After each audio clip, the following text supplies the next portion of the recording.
Hey, I'm Warren Sprouse. This is the Bible Forum. We're here every Sunday night from 8 until 10 p.m. Eastern. We're here for you, looking at life through a biblical lens. Tonight we're looking at education in America.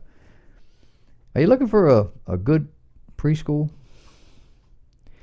The release of two studies, one from 2012, which studied children in a Head Start program, and another from 2016, which studied children in Tennessee's statewide preschool program, have created something of a stir.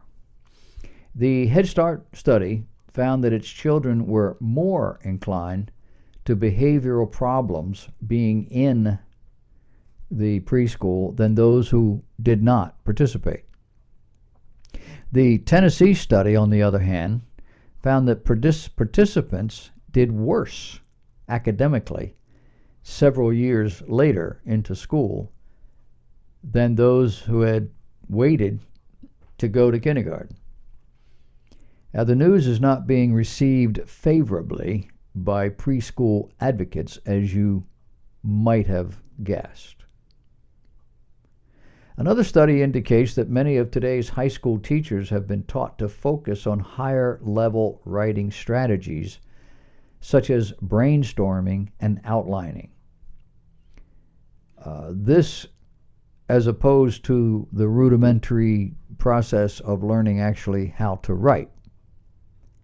You do realize that young people today, many of them cannot sign their name. They have no signature. They've been in a system that says you don't need that anymore. You have technology and this, that, and yet. Well, sooner or later, they're going to have to register to vote, and probably they're going to have to write their name. Maybe when they get their driver's license. My signature is on my driver's license. I don't know about you. Maybe the educators think the world is faster moving than it really is, that it's moving in the direction of doing away with all of that, but it hasn't yet.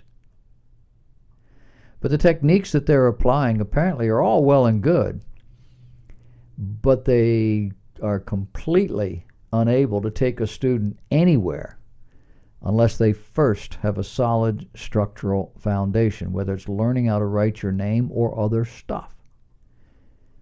Before students can gain that structural foundation, a survey has found that many teachers are using a series of common teaching techniques which exalt a student's expression and feeling while minimizing factual right-wrong answers.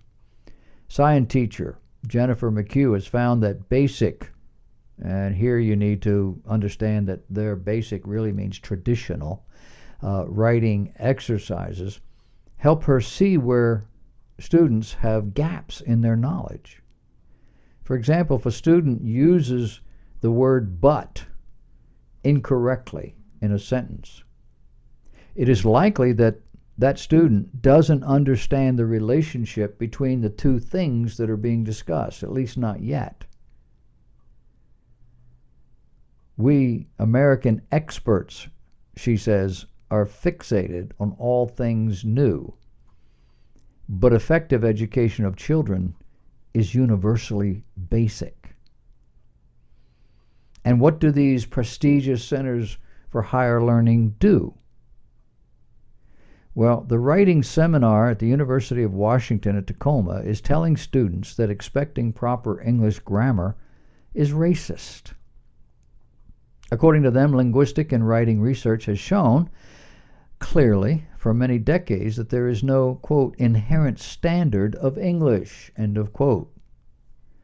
Languages change, they morph, they evolve. Therefore, it's difficult to justify placing people, children, in hierarchies or restricting opportunities and privileges simply because of the way people communicate.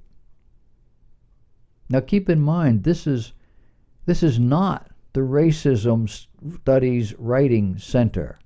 It's a prestigious academic group who says that we are creating problems by making sure children understand English structure, grammar, vocabulary, that they know how to write and can do all of this stuff proficiently. Because languages change, they morph.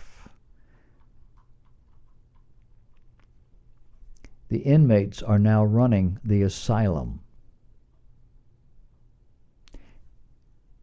It don't get no worse than this.